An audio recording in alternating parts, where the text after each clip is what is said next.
O texto que eu escolhi para nós conversarmos hoje é o texto de Efésios capítulo 4, versículo 31 e 32, tá? Efésios 4, 31 e 32, se você conseguir ler, se a sua visão estiver assim muito boa, vamos lá junto? Livrem-se de toda amargura, indignação e ira, gritaria e calúnia, bem como de toda maldade. Sejam bondosos e compassivos uns para com os outros, perdoando-se mutuamente. Essa recomendação que o apóstolo Paulo faz à igreja, à família espiritual da igreja em Éfeso, nos mostra a importância de nós tratarmos dessas questões emocionais, amargura, ira, indignação, gritaria, calúnia, maldade, falta de perdão, dentro da nossa própria casa, porque geram cicatrizes para toda a vida.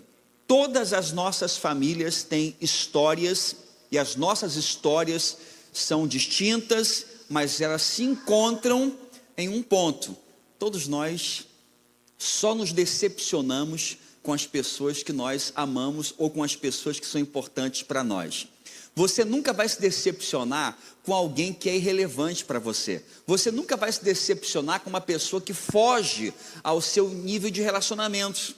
Você não vai se decepcionar com uma pessoa que vive no outro lado do mundo. Você não vai decepcionar com o terrorista que está lá no Afeganistão. Você vai se decepcionar com pessoas ao qual você investe crédito, dá credibilidade, e acaba a pessoa frustrando. Então, entenda que a decepção está intimamente associada com pessoas que nos são caras, pessoas que nos são importantes. Algumas famílias são marcadas por amor, histórias de superação, histórias de vitórias, de cuidado, de provisão, mas outras famílias carregam lembranças dolorosas, mágoas, palavras que feriram, atitudes que geraram mágoa, silêncio que cria uma distância entre os membros da família, e muitas vezes essas feridas emocionais, ao invés de serem tratadas, são empurradas para debaixo do tapete do tempo e são deixadas como se o tempo sozinho fosse capaz de cicatrizar essas feridas. Entenda uma coisa, ferida não tratada infecciona. Imagina você com uma ferida aberta no braço e você fala assim: não, isso aqui o tempo tudo cura. Nem sempre, gente, nem sempre. Existem feridas que precisam ser higienizadas, é ou não é? Você vê lá, tá feio o negócio, tá dando aquele bichinho tapuru, hein? Tá dando tapuru no seu braço. Não, o tempo tudo cura, deixa aí, deixa o bichinho quieto, não mexe não, que é bichinho de Deus. É assim? Vai ter que limpar, vai ter que raspar, vai ter que tirar alguns pedacinhos lá que estão necrosados, vai ter que jogar um negócio para arder. Na minha época tinha um mertiolate que ardia mais que o inferno, irmão. Hoje em dia o mertiolate tá Nutella, você passa, você sente alívio. Na nossa época a gente já chorava quando a mãe vinha com aquele vidrinho. Lembra disso? Quem é dessa época aí, gente? Quando a mãe vinha, você já vinha chorando já, porque sabe que o remédio ia doer mais que o machucado. Doía muito, mas curava, né? Curava mesmo, porque mata tudo, até você no meio se deixar, né? E aí, você vai ter que tratar, você vai ter que expor, né? Medicação, você vai ter que tratar com... fazer limpeza de vez em quando, renovar lá a atadura, tudo mais, para poder curar aquela ferida. É um engano você achar que na sua vida emocional seria de outra forma. A nossa vida emocional, todos nós aqui, eu e você, todos nós em algum momento vamos nos decepcionar com pessoas, iremos sofrer baques emocionais, decepções no coração. E se nós não tratarmos com isso, e se acharmos que o melhor tratamento é colocar para debaixo do tapete e deixar quieto, botar uma pedra sobre o assunto, já ouvi muita gente falar isso, a gente pode se decepcionar ainda muito mais, isso pode levar a uma ruptura ainda muito maior. Na semana passada, na quarta-feira, nós conversamos aqui sobre o lar firmado na rocha e o lar que é fundamentado sobre a areia, sobre decisões equivocadas, sobre estruturas instáveis. E aqui, gente, vale para nós também pensarmos que se a nossa casa não estiver fundamentada na verdade, na transparência, a gente pode ter, né, decepções lá na frente, lá no nosso futuro. Feridas não tratadas precisam ser expostas ao tratamento de Deus. Isso pode acontecer comigo, pode acontecer com você, pode acontecer com qualquer um de nós. A palavra de Deus nos mostra que Ele se importa com a nossa saúde emocional. Veja que esse texto que eu acabei de ler não está tratando sobre a nossa espiritualidade, não está tratando sobre a nossa fé. Ele está falando sobre questões pertinentes à saúde emocional, ira, indignação, decepção, mágoa, rancor, falta de perdão. Ele está falando sobre questões que são importantes para nós. Entenda uma coisa, Deus nos fez seres plenos. Você não é só o físico, a matéria, você não é só espiritual, você também é um ser emocional. Por isso, querido, eu digo para você, não há menor dificuldade, nós não temos aqui na nossa igreja menor problema, se você porventura orou, pediu a Deus direcionamento, e você entende que é necessário o acompanhamento de um profissional especializado, procurar um psicólogo, procurar um psiquiatra, procurar um acompanhamento, isso é importante, gente. Mas eu creio que Deus pode curar, eu estou repreendendo toda a medicação. Irmão, você entende que Deus deu sabedoria aos médicos? Amém? Então Deus pode agir de duas maneiras. Deus pode agir com a sua mão de poder, tocando e curando, você acredita nisso? Mas Deus também pode usar você através de outros meios, e existem pessoas qualificadas para isso, tá? Existem situações que chega ao gabinete pastoral, que é claro, eu vejo com clareza que a pessoa precisa de um acompanhamento profissional, de um psicólogo ou de um psiquiatra, até porque o pastor não vai poder receitar um medicamento para você, tá? E talvez seja um profissional desse que vai poder te orientar. Não, no seu caso que você precisa, não há menor problema com isso, não há menor problema para você, falta de espiritualidade, não é falta de espiritualidade não, você é um ser humano, e nós somos corpo, alma e espírito, então o seu espírito pode estar forte, mas a carne é fraca. Não é isso que diz a palavra? O nosso coração está sujeito a esse tipo de ferida emocional que pode ser, né, tratada com a cura divina, mas também pode ser tratada com o esforço humano, com o tratamento, né, humano, que nós vamos também conversar aqui um pouco nessa manhã. O nosso objetivo de hoje, gente, aqui nessa palavra, é tratar com você sobre as feridas que nós, por vezes, escondemos dentro da nossa casa. Se nós queremos que a luz de Jesus brilhe na nossa casa, se nós queremos que a nossa casa seja um ambiente saudável, não basta apenas você ler um versículo da Bíblia, não basta apenas você orar, não basta apenas você trazer um louvor para dentro da sua casa. Por vezes é necessário sentar-se à mesa e ter uma conversa que você já não tem há anos. Às vezes, para nós experimentarmos um avivamento da nossa casa, e quem sabe haver a conversão do coração dos pais aos filhos, e dos filhos aos pais, nós precisamos muito mais do que um avivamento de poder e glória. Nós precisamos talvez de um perdão, de um quebrantamento, de pedir desculpa. Isso aqui é uma coisa que faz muita falta nos dias de hoje. Nós estamos vivendo um tempo tão acelerado que por vezes estamos passando por cima das pessoas e esquecendo que você continua sendo ser humano, continua sendo importante, continua sendo, né, um ser emocional que tem no coração. Por isso que a Bíblia fala, gente, sobre tudo que deve guardar, guarda o teu coração, porque dele procede as fontes da vida. Se existe uma coisa que a gente tem que guardar, é o nosso coração, porque o diabo sabe exatamente onde atacar, e por vezes ele não ataca com um tridente na mão, às vezes ele ataca lançando um dardo inflamado de um pensamento maldito que ele coloca na sua cabeça, de que você não tem valor, de que o que a pessoa fez com você é imperdoável, de que essa mágoa você vai levar para o resto da sua vida.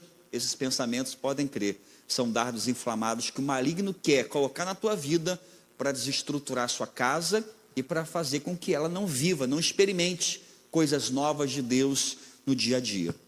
Querido, Deus quer que a sua casa seja liberta. Hoje à noite, se você puder estar aqui à noite, eu queria muito que você convidasse uma família para estar conosco hoje à noite. Eu vou trazer uma palavra sobre Jesus na sua casa. O que acontece quando Jesus entra na nossa casa?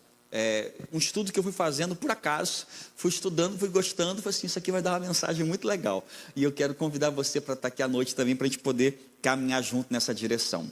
E eu quero começar essa palavra de hoje, gente, deixa eu ver que horas são aqui, são 9h36, é isso aí? 9h36. Eu quero começar hoje falando nessa palavra sobre curando as feridas na casa. Quero falar sobre a mágoa não tratada. A mágoa não tratada adoece a casa. Quando você não trata o ressentimento, a mágoa, ela adoece todo o ambiente familiar. Nós conversamos aqui no início dessa nossa jornada do mês de maio, sobre família, sobre a importância de preparar o ambiente espiritual da casa. E falamos que dependendo do que você permite na sua casa, você vai atrair coisas boas ou ruins. Lembra que eu falei sobre o terreno? Imagina um terreno cheio de lixo, cheio de mato. Que tipo de coisa vai atrair esse terreno? Vai atrair coisas ruins. Você quer eliminar os bichos que chegam nesse lixo ali? Limpe a casa, limpe o terreno, tire todo o lixo, tire todo o entulho e deixa o terreno pronto. Você verá que certos animais não vão se desenvolver ali. Existem atmosferas que nós criamos dentro da nossa casa que atraem a opressão, atraem as ações do maligno, porque você cria um ambiente propício para ele trabalhar. Por isso que o texto que nós lemos, o texto anterior, fala que a gente tem que retirar toda a ira, toda a gritaria, toda a calúnia, toda a maldade, porque é um ambiente que atrai coisas ruins, que atrai a ação das trevas. Então você precisa preparar o seu terreno, preparar a sua casa.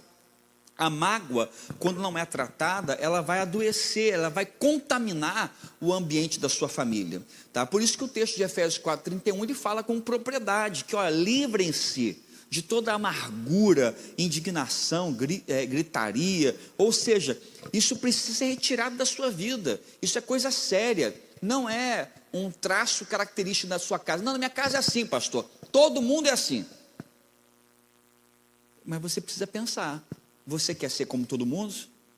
A sua casa é para ser igual a todo mundo, ou a sua casa tem que ser um ambiente diferente, um lugar diferente?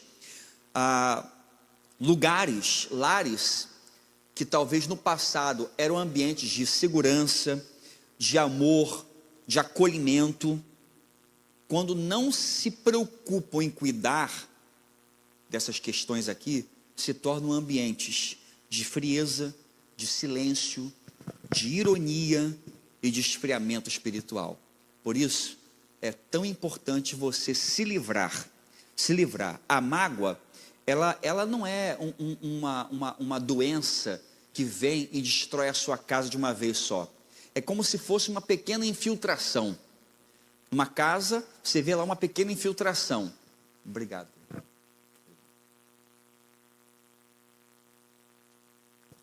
Uma pequena infiltração não é preocupante. Você olhou lá, tem uma infiltraçãozinha na sua casa. Não, é só uma infiltraçãozinha, é coisa boba. Se você não tratar e não cuidar, ela pode se tornar uma coisa maior, não pode? Ela pode até comprometer a estrutura da casa inteira. Mas é assim que a mágoa começa. Ela começa com coisas pequenas, com pequenos detalhes, às vezes no relacionamento conjugal, palavras que não foram ditas ou palavras que foram malditas, questões que foram deixadas ao longo do tempo, pequenas rachaduras, pequenas ranhuras, que nós vamos deixando, é assim mesmo, é traço do comportamento dele, vamos deixando, e querido, entenda uma coisa, infelizmente, né, eu posso falar isso para você, pastor, mas o meu casamento já está muito consolidado, já tem 20, 30 anos de casado. Gente, eu estou vendo coisas espantosas nesses últimos dias, de gente com 30, com 40 anos de casado, se divorciando. Ou seja, não é uma questão de que você tem muito tempo de casado ou pouco tempo de casado, que você pode simplesmente relaxar com isso. Eu acredito que é uma coisa que você precisa fazer uma manutenção constante. É como se fosse uma casa. Você não precisa de tempo em tempo dar uma olhadinha na sua casa lá e fazer um reparo aqui, um reparo em outro detalhe. A mesma coisa é a sua família, a mesma coisa é o seu casamento, a mesma coisa na questão dos seus filhos. Não, pastor, os meus filhos, graças a Deus, estão à prova de bala, né? Estão na igreja, estão integrados, está tudo bem. Mas vigia, irmão, fica de olho, sabe? De vez em quando dá aquela olhadinha, no celularzinho dele para ver se está tudo certinho mesmo, sabe? Deixa eu ver aqui, deixa a mamãe dar uma olhadinha no celular, deixa eu ver aqui. É importante essa manutenção preventiva, porque a mágoa é como uma pequena infiltração. No início parece só uma manchinha na parede, mas depois pode desestabilizar toda a casa. Quando a mágoa se instala na família, ela altera a comunicação. E a comunicação entre os membros de uma família é a nossa linha de renovo. É da onde começa as coisas a acontecer, é no diálogo. Conversa. E quando se calam dentro de casa, quando não há mais comunicação, entenda uma coisa, você não tem como ler o pensamento do outro. Você não tem como ler o pensamento da outra pessoa e saber o que ela está pensando, o que passa no coração dela. É importante sentar, é importante conversar. A mágoa, ela fecha essas fontes de renovação dentro da casa, que é a comunicação, o diálogo, cria um distanciamento emocional entre as pessoas, diminui a empatia, aumenta cada dia mais a suspeita entre os membros da família, e muitas vezes, irmãos, as famílias nem sabem mais o que falar, tamanha distância que há entre os participantes, tá? Querido, nós precisamos vigiar. A Bíblia fala que nós temos um adversário real. A Bíblia fala que nós temos um inimigo real. A Bíblia fala que o inimigo, o nosso adversário, ele é como um leão que está ao nosso derredor, buscando uma oportunidade. Ele fica buscando uma brecha. Por vezes, existem pessoas que na sua casa dão brechas gigantescas para ele agir. Mas entenda uma coisa, ele não precisa de uma grande oportunidade para atacar. São as pequenas concessões do dia a dia que podem ser mais que suficientes para ele entrar e fazer aquilo que ele gosta de fazer, que é roubar, matar e destruir. Por isso que o texto de Efésios vai falar assim: livrem-se.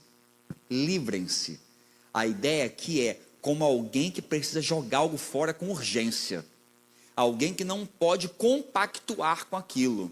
Não é uma questão de você racionalizar, não é uma questão de você justificar, tentar achar uma explicação bem engendrada para aquilo. Não.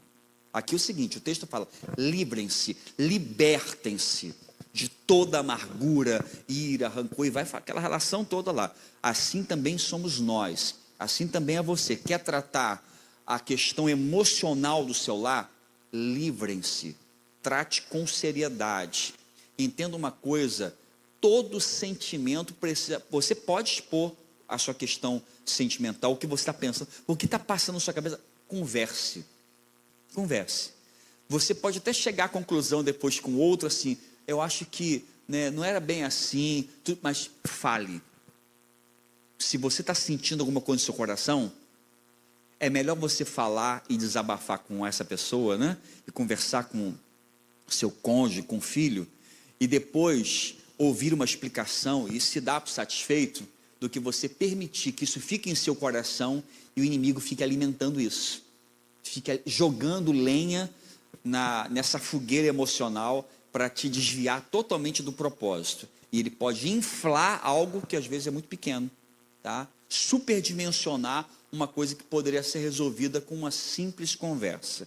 Então, livrem-se. Nenhuma casa prospera espiritualmente enquanto os seus membros estiverem presos ao ressentimento. Nenhuma casa prospera emocionalmente enquanto os seus membros estiverem presos a ressentimentos, a mágoas. Então, a orientação do apóstolo Paulo, da palavra de Deus para nós é essa: livrem-se, não brinque com isso. É importante que você faça uma autoavaliação. Pastor, é verdade, essa palavra é muito importante. Pena que meu marido não está aqui hoje, porque ele precisava muito ouvir. Entenda uma coisa, você que está aqui é você que precisa ouvir. Começa com você, tá? Começa com quem está aqui. Se todos nós assumirmos a parte que nos cabe, nós vamos avançar bastante. Um grande problema que nós temos hoje nas nossas famílias é a terceirização da responsabilidade, é a projeção, sempre é o outro, sempre é o outro. Uma coisa que eu vejo muito nas conversas que eu tenho com casais no gabinete pastoral é essa projeção de culpa, sabe? A culpa sempre é 100% do outro, o outro sempre é muito ruim, sabe? O outro sempre é o pior. Nunca a pessoa é capaz de olhar e falar assim, não, mas eu não facilitei, sabe? Também eu dei brecha, eu também errei. Sempre é o outro. Então, entenda uma coisa, num casamento, por exemplo, a culpa, ela tem que ser sempre dividida. Você não casou em comunhão de bens? Ah, pastor, mas eu não casei não. Não, mas quando você casa, você compartilha tudo. Então, você também tem que assumir a sua parte da responsabilidade. Você precisa pensar aí, peraí, o que eu poderia fazer para melhorar isso? O que eu poderia fazer para minimizar isso? Então, assuma a sua responsabilidade naquilo que lhe cabe, é claro. Você não pode assumir a responsabilidade pela decisão do outro, mas pelas suas decisões você pode sim, tá?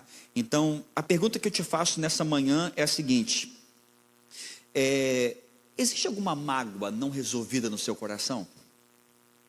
Existe alguma mágoa não resolvida em seu coração?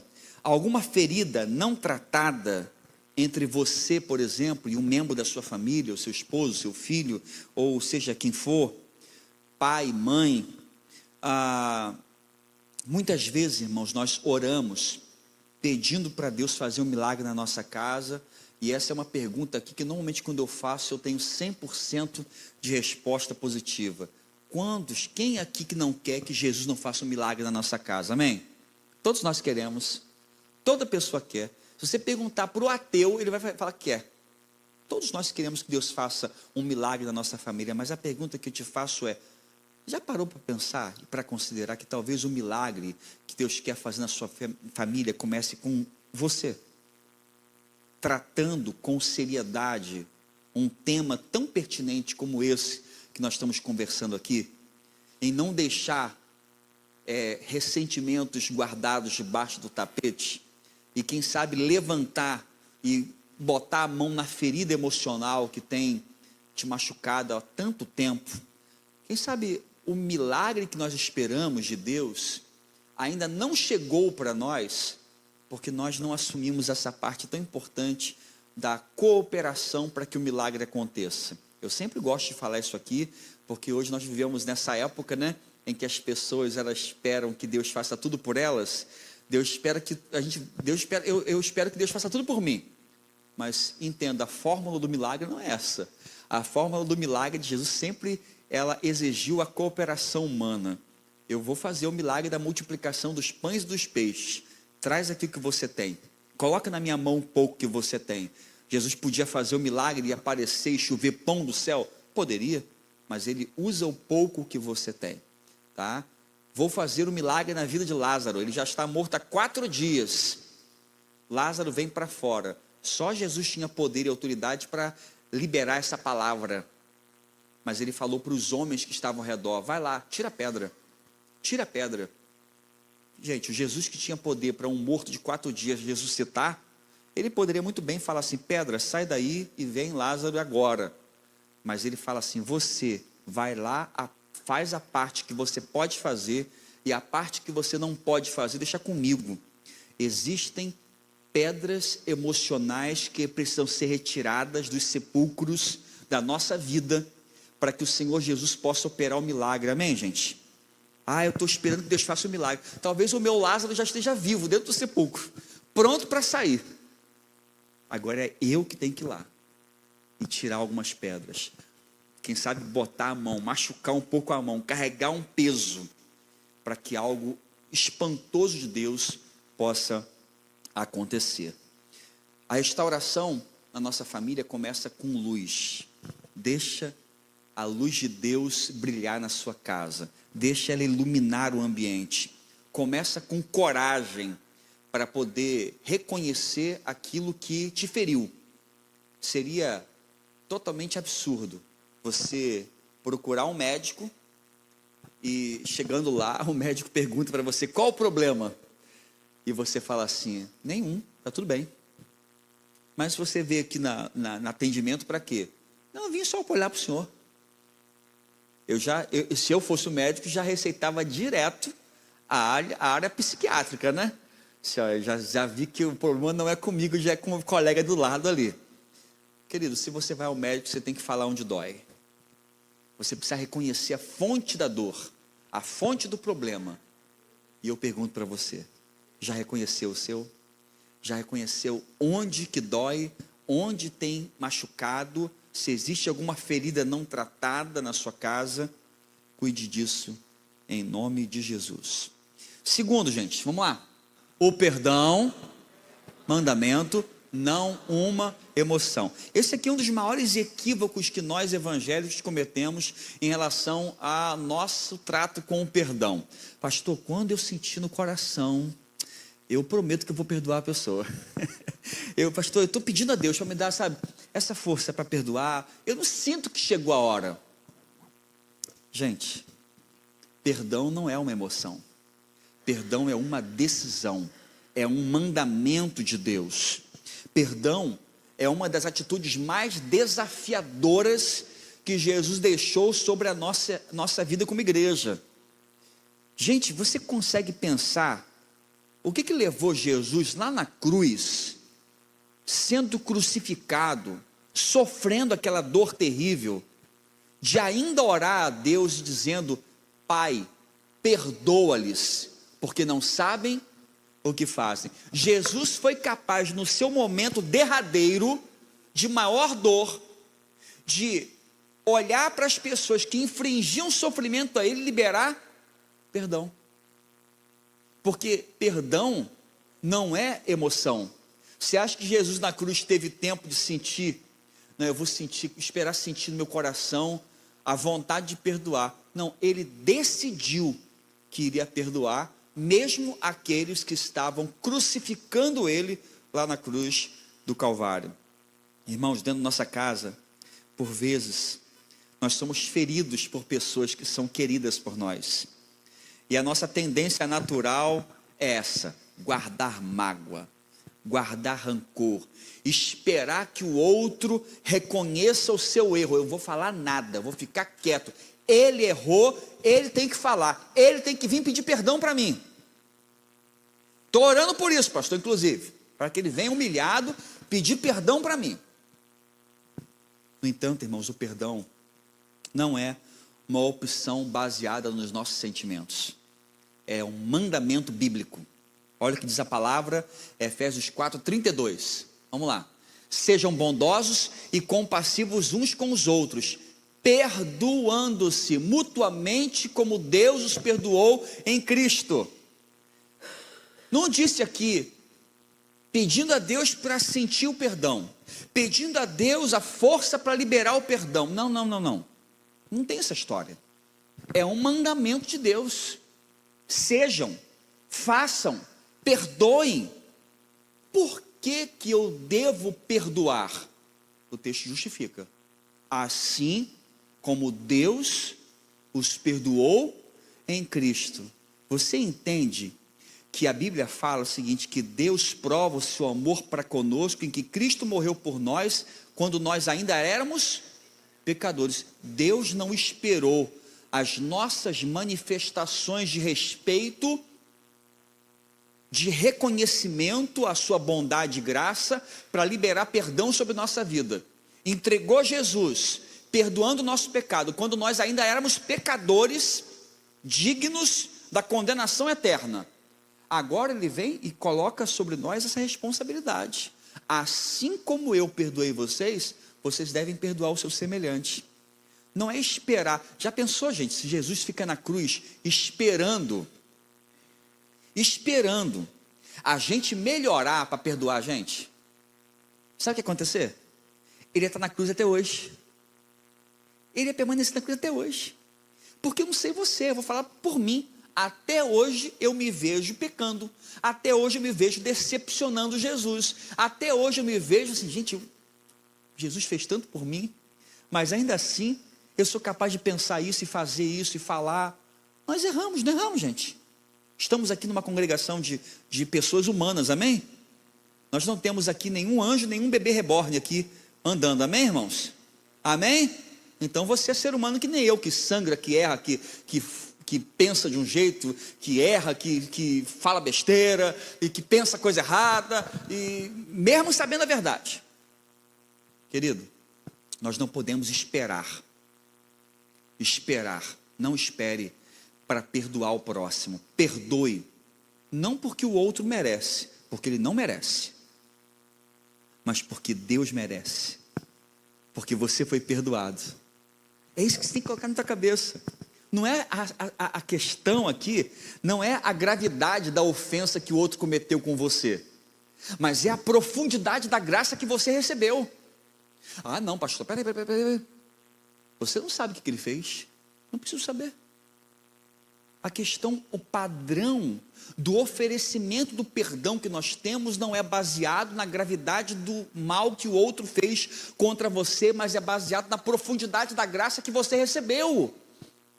Eu recebi uma graça infinita de Deus, Deus me perdoou e apagou as minhas transgressões. Hoje eu estou caminhando para a vida eterna ao lado de Jesus, amém, irmão? Você crê nisso? Aí você pensa assim, mas o outro, não, você esquece o outro errar com você é humano, errou, e vou te contar uma novidade, tá? Fica aqui entre nós, vai errar de novo, assim como você pode errar com ele também, sim ou não? É isso aí. Você não perdoa por isso, você perdoa por causa do que você recebeu, profundidade da graça. Deus me perdoou tanto, quem sou eu para negar perdão para o outro? Quem sou eu para negar perdão? Pastor, mas espera aí, você está dizendo então que eu tenho que simplesmente esquecer? Não, eu não disse esquecer. O texto está falando alguma coisa de esquecer ali? Não, eu não estou falando que você vai esquecer, eu estou falando que você vai decidir que essa dívida ativa, que fica gerando juro no seu coração, não, no seu coração não vai, ela não vai se criar dentro de você, esse mal não vai ser gerado em você. Fingir que não doeu, fingir que não aconteceu, ignorar, não é isso que eu estou falando. Nós não temos essa capacidade de apagar a nossa memória, não é sobre isso, mas é você decidir que não vai viver acorrentado a essa dor. O perdão, ele vem para libertar o coração do peso de carregar rancor, ressentimento. E gente, eu vou falar para você, é a pior maneira de se viver. A pior maneira de se viver é você viver guardando ressentimento no seu coração. A pior forma de vida é você viver acumulando dentro do seu coração mágoa, rancor, ressentimento em relação ao outro, falta de perdão. É a pior forma de se viver. Você vive, você não vive, você sobrevive. É uma vida infeliz. Deus não quer que você viva dessa maneira. Eu vou finalizar esse momento aqui falando só sobre a história de José. José, ele era o filho queridinho do papai. Papai fez a roupa especial para ele, tão querido na casa. Os irmãos estavam com inveja dele e planejaram, vocês conhecem essa história, não conhecem? Planejaram mal contra José. Diz o texto da palavra que eles pegaram, por intervenção de um dos irmãos, decidiram não matá-lo, mas colocaram ele lá num poço e depois venderam como escravo para o Egito. Ele foi para o Egito, foi para a prisão, ficou uma vida, imagina só aquele filhinho de papai e mamãe, gente, aquele garotinho Nutella que foi mandado para ser escravo, para sofrer, ele pagou um preço, foram 30 anos de sofrimento que esse jovem teve, sofreu tudo que poderia sofrer. Imagina a vida que ele teve. Mas depois, quando veio grande fome àquela terra, e os irmãos dele vieram até ele para buscar ajuda, ele tinha o poder de vingança.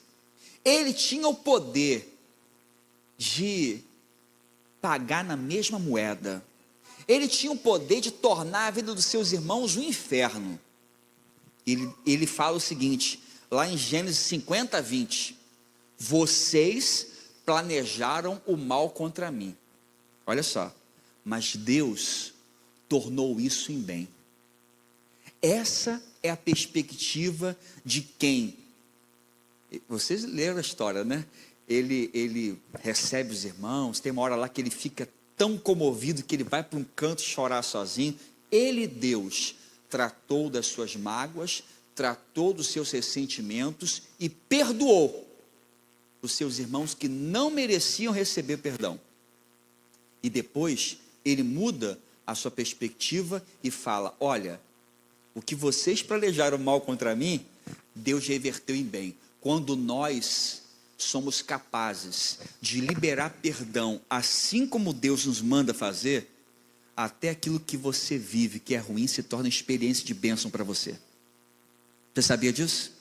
Até o que você acha que é ruim, Deus vai pegar isso aí e transformar em algo para abençoar o seu futuro. E mais, olha o que eu vou falar agora, abençoar aqueles que prejudicaram você.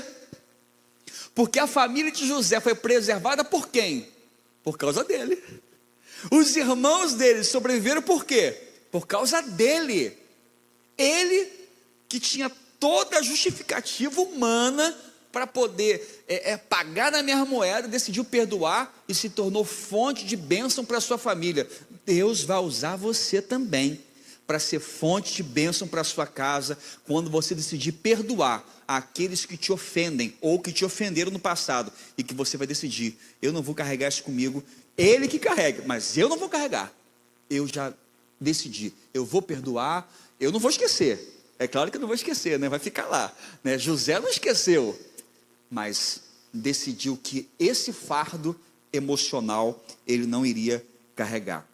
Irmãos, o perdão é essencial na nossa vida.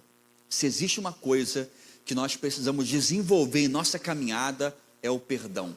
Perdão entre o esposo e a esposa. Entenda, o seu esposo vai decepcionar, a sua esposa vai decepcionar, porque nós estamos tratando aqui com seres humanos. Seus filhos vão te decepcionar.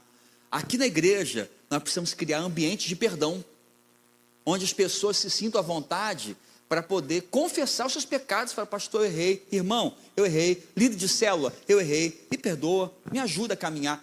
Precisamos criar ambientes onde as pessoas não se sintam pressionadas a serem impecáveis, porque nós não vamos conseguir.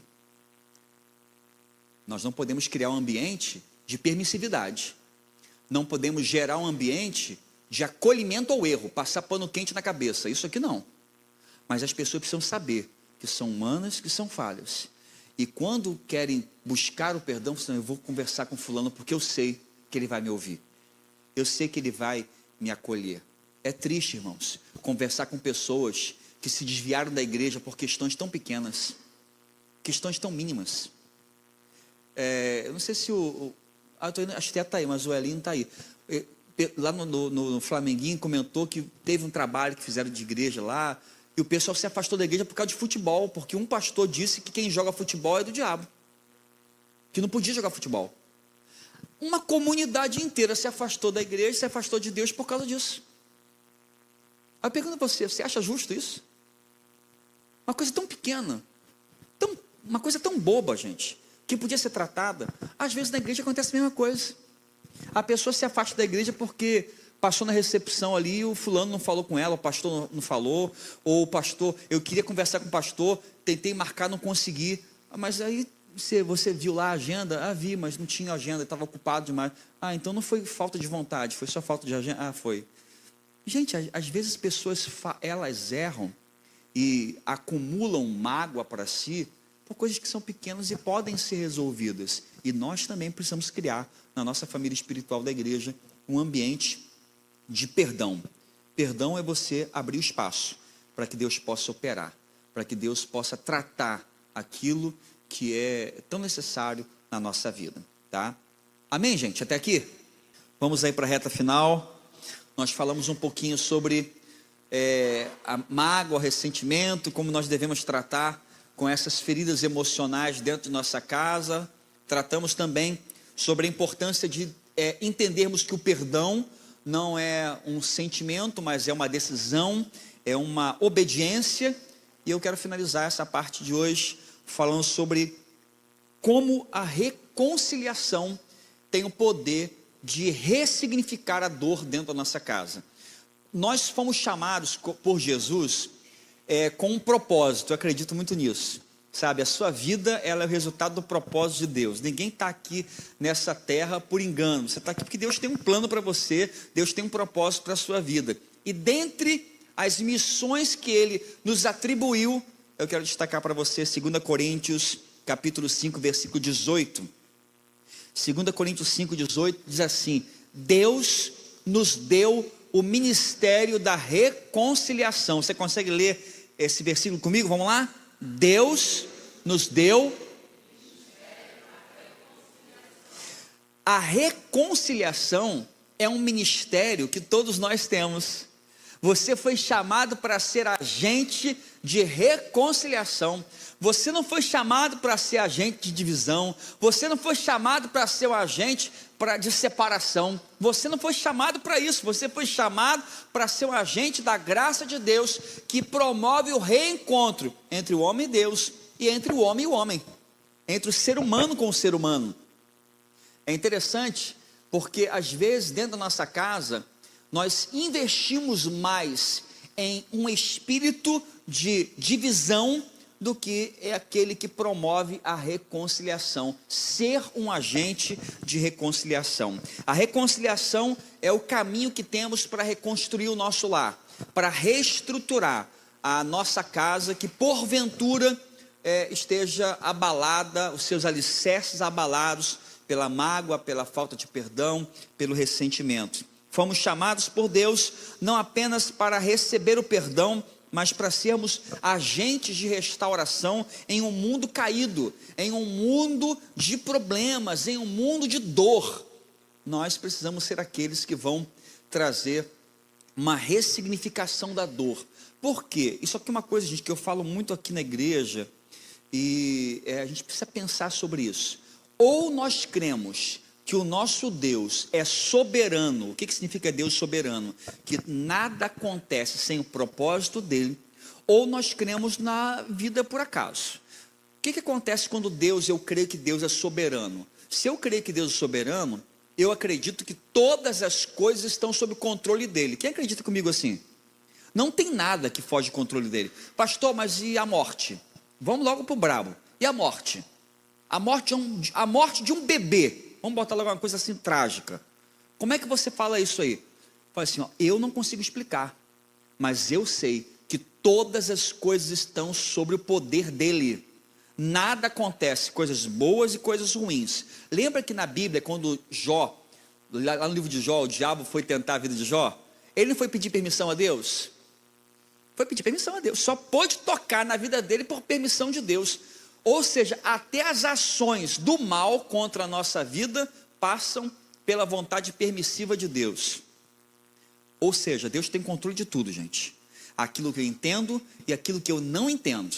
Quando eu penso assim, se Deus permitiu chegar na minha vida a dor, o sofrimento, tá? Isso aqui é uma consideração interessante, porque o livro de Jó fala sobre o problema do mal, o problema do sofrimento na vida humana. Ele vai falar o seguinte, ele responde assim para a mulher: nós recebemos de Deus o bem e não vamos receber também o mal? Ou seja, se Deus é o Deus que abençoa, mas é Deus que permite vir momentos difíceis na nossa vida, Ele continua sendo Deus na nossa vida, amém? Acontece com todo mundo, acontece comigo, acontece com você. O que eu preciso entender é, se Ele tem o controle de todas as coisas, o propósito final é um propósito que vai glorificar o nome dEle. Ainda que eu não venha ao meu conhecimento, ainda que eu não seja capaz de perceber isso, mas se Deus tem o controle de todas as coisas, e a Bíblia fala que todas as coisas cooperam para o bem daqueles que amam a Deus, então de alguma maneira, que eu não sei como, isso vai ser revertido em bem para mim. A história de José é um caso típico disso, onde uma história de sofrimento, uma história de rancor, uma história de inimizade entre irmãos, mas termina em uma história de salvação e preservação da família. Sabe que José, na prisão, comendo aquela comida de prisão, ele teria o discernimento espiritual para falar assim: não, isso aqui é maravilhoso, eu estou ótimo aqui. Não, ele estava sofrendo. Ele estava sofrendo, sabe lá o que passava na mente dele lá naquela prisão, mas Deus tinha um propósito maior. Nós precisamos também acreditar, queridos, que Deus tem um propósito maior para todas as coisas que acontecem em nossa vida. A Bíblia fala: clama a mim e responder-te-ei coisas grandes e ocultas que não sabes. Ou seja, você não sabe.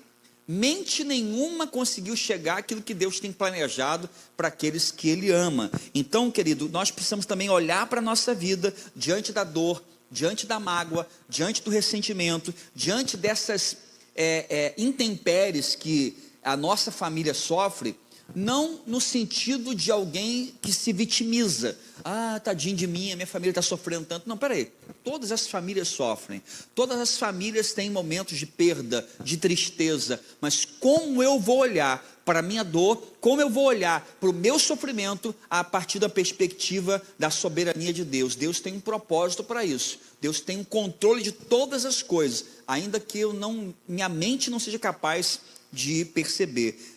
E quando eu tenho essa percepção, sendo um agente de reconciliação, eu não vou lutar contra os propósitos de Deus. Ah, pastor, então eu não vou orar para Deus responder ou reverter uma situação? Você vai orar, é claro que vai, mas nós precisamos estar preparados, irmãos, para aprender a receber de Deus o sim, amém? Mas também a receber o não. Por vezes Deus responde sim, e é maravilhoso, não é? Mas às vezes Deus já vai falar não, porque Deus não tem compromisso em criar filhos mimados. Deus quer criar filhos maduros, e por vezes no processo Ele vai ter que dizer não para você, para confrontar você, para desafiar você ao crescimento e à maturidade. A reconciliação não significa apagar os sofrimentos ou diminuir o que aconteceu, mas é olhar para a dor com uma perspectiva de maturidade. Já disse e volto a repetir para você, querido, todos nós sofremos. Não tem uma pessoa aqui que não tenha na sua casa as suas lutas, os seus embates. Todos nós temos. Então entenda, você não é menor do que eu, ninguém é maior do que ninguém. Todos nós passamos por lutas, cada um na sua esfera, e a maturidade vem quando eu olho para essa realidade com a perspectiva de fé, com a perspectiva de alguém que crê no cuidado de Deus, da provisão de Deus. A maturidade vem, irmãos, quando nós entendemos que o sofrimento faz parte da nossa vida. Não tem como, eu já falei aqui para você que nós chegamos neste mundo sofrendo, e você sai desse mundo deixando pessoas sofrendo. O sofrimento é a matéria-prima mais abundante do mundo. Não tem como Deus menosprezar isso. Deus usa os nossos sofrimentos, a Bíblia fala isso em Romanos, porque os nossos leves e momentâneos sofrimentos estão produzindo em nós uma glória eterna acima de toda comparação. Ou seja, o nosso sofrimento tem um propósito. Deus usa até as nossas dores para que você cresça, para que você amadureça. E a nossa maturidade vem a partir do momento que eu percebo que eu preciso olhar para a minha vida e ressignificar os momentos de dificuldade que eu tenho vivido ou que eu já vivi. Todos nós aqui, gente, se olharmos para trás, você vai ter algo de que você se lamenta, algo que você carrega no coração que te machucou. Mas você sabe que foi essa dor que trouxe você até aqui? Você entende que foi esse problema que manteve você até o dia de hoje, e você hoje é o resultado de tudo que você viveu lá atrás, é o que você é hoje? Então, de certa maneira, você precisa parar e perceber o seguinte: foi ruim, foi difícil, mas me trouxe até aqui. E se eu estou aqui hoje, glória a Deus por isso. Se nós pudéssemos nos esquivar, irmãos, de todo o sofrimento dessa vida, seria maravilhoso. Mas você lembra que lá no início o homem pecou? O homem decidiu viver sem Deus? Esse é o resultado da escolha que a humanidade fez. Então agora nós pagamos esse preço, o preço de viver em um mundo caído. Muitos lares hoje, irmãos, estão de pé por fora, mas quebrados por dentro. A aparência de que está tudo bem, porque não querem colocar a mão na ferida. Isso porque às vezes falta uma pessoa no lar que seja um agente de restauração, um agente de reconciliação. Não permita, irmãos, que a sua casa crie espaços e distanciamentos emocionais que venham a prolongar ou crescer ao longo do tempo. A reconciliação restaura o ambiente da casa. Quando há paz no coração, há paz também dentro do nosso lar. Quando há diálogo sincero dentro da casa, também ali há um ambiente de liberdade. Um lar que ora juntos, decide recomeçar e caminha debaixo da direção de Deus, esse vai ser um lar que vai experimentar a restauração completa, porque o Espírito Santo terá liberdade ali naquele lugar. É como se fosse uma ponte que foi destruída, uma enxurrada passou, quebrou aquela ponte. A restauração, a reconciliação é quando quem está de um lado e quem está do outro decide começar a reedificar a ponte, a colocar as pedras que são necessárias ali para estruturar, para a ponte encontrar um lado e encontrar o outro. Não adianta, só você aqui fazer e o outro lado não fazer nada. Cada um fazer um pouquinho, cada um vai botar uma pedrinha ali.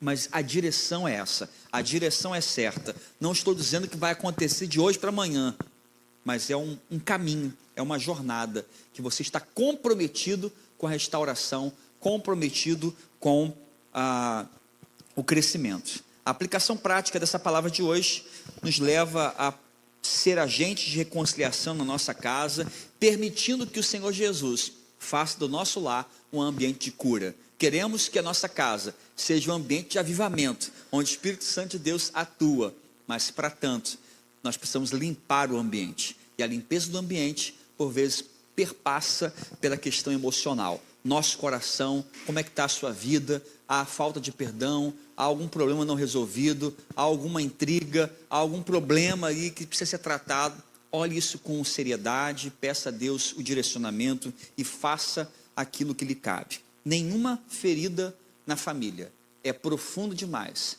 para que Jesus não possa curar. Você acredita nisso? Jesus pode curar toda e qualquer cicatriz, toda e qualquer dor, toda e qualquer ferida. Ele tem o poder de fazer uma restauração completa na sua casa. E o perdão aqui, vamos dizer, é o ponto de partida, é a decisão de que você não vai caminhar arrastando fardos desnecessários, pesos que não são seus. Então você decide que não vai viver assim e decide liberar o perdão, decide perdoar, obedecendo o mandamento que Jesus recebeu, que você recebeu de Jesus. Famílias restauradas são famílias que experimentam paz, são famílias que se tornam instrumento de transformação de vida e de outras pessoas também que serão abençoadas a partir da sua casa. Que nessa manhã de domingo você seja capaz de olhar para a sua própria vida e, num ato de coragem, decidir perdoar, recomeçar, restaurar. Nossas casas precisam de pessoas comprometidas com a reconciliação. E a minha oração é que você que está aqui nessa manhã seja alguém com o coração inclinado a lutar pela sua casa, a lutar pela sua família. Dentre tantas coisas que as pessoas lutam hoje, eu digo para você, aqui está uma razão justa e honesta para você lutar. Lute pela sua família. Amém? A sua família é seu maior patrimônio. Então, tem gente que luta por ideologia política, tem gente que luta por dinheiro, luta por status, luta por muitos motivos. Se você quer lutar, lute pela sua casa. A sua casa é o que tem de melhor nessa vida. A sua família é o que tem de melhor na sua vida. Creia nisso em nome de Jesus. Amém?